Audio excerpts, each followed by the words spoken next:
Chapter 1, Striking Gold. The big day was January 24th, 1848. The place was the American River in Coloma, California. This was in the foothills of the Sierra Nevada mountains. A carpenter named James Marshall was building a sawmill there for John Sutter. The two men were in business together. Sutter already had a fort, a cattle ranch, a farm, and a home nearby. When the sawmill was finished, it would cut trees into lumber. The lumber would be sold. Marshall and Sutter would each get an equal share of the profits from the lumber business. The crew building the sawmill had dug a shallow canal. It branched off from the American River. Water from the river could flow into the canal. Electricity wouldn't be available until the late 1800s. The force of the running water would turn the mill's big wheel to operate the saw.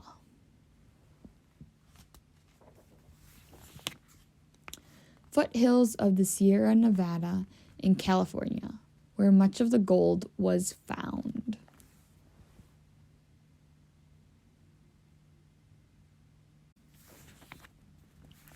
James Marshall was checking the canal when he spotted something shiny. Looking closer, he saw small golden rocks and flakes. They were in the water behind the mill's wheel. Quickly, he scooped some up in his hat. He went to show the men in his crew. "Is it gold?" They all wondered. Maybe it was only fool's gold. That was the nickname for a mineral called pyrite. It looked like gold and often fooled miners, but pyrite was worthless. Marshall knew that pyrite was brittle. Gold, however, was fairly soft and difficult to break. Taking a hammer, he pounded a few of the shiny pea-sized nuggets. They didn't break. He boiled them in a pot of water with lye soap. He soaked the nuggets in vinegar. They didn't crumble or melt. It looked like he'd found gold. Marshall must have been an honest man. He didn't try to hunt for more gold or keep it for himself. Instead, he rushed to Sutter with the nuggets. Sutter was excited, too, but he still wasn't sure the nuggets were gold. So the two men checked an encyclopedia. It said that a gold nugget is about 8 times heavier than a rock of the same size. They weighed a nugget against other kinds of rocks. It was much heavier. They dripped a liquid called nitric acid on it. Metals such as silver, copper, or pyrite would have melted. However, their nugget didn't. It was gold, all right.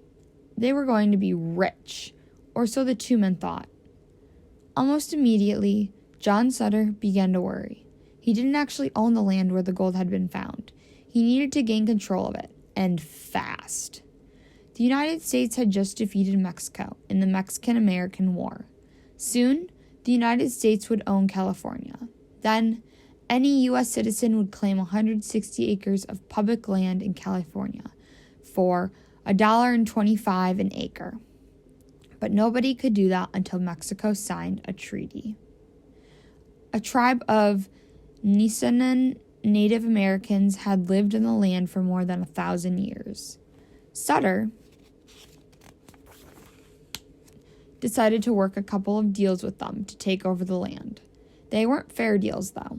First, he signed a treaty with them. Next, Sutter tried to rent the land in exchange for shirts, handkerchiefs, knives, meat, flour, and peas. The land was worth a lot more than that. Sutter's deals weren't legal either.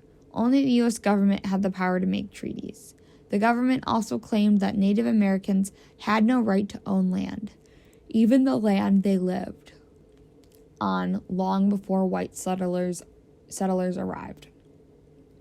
And if they didn't own the land, they couldn't sell or rent it. This was bad news for Sutter. If he had no legal claim on the land, anyone could dig for gold by the sawmill. He couldn't stop them.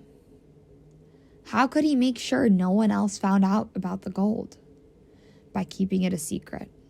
He asked Marshall and his crew not to tell anyone. But news this big would be hard to keep quiet for very long.